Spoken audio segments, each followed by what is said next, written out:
અમારી વાડી કેરી આ રીંગણી છે, રીંગણી વાવી છે,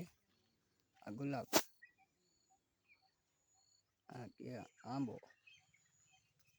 આ શાક બકાલું છે, પોપૈયા,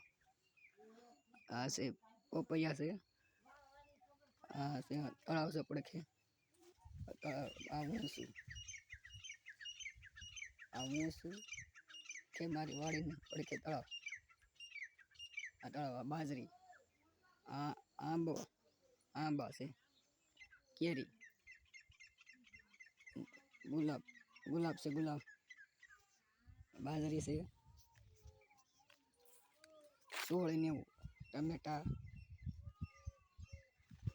રીંગણી છે, કેળા વાવેલા છે, કેળ સોંપેલી છે, મારા કાકાની વાડી છે પડખે.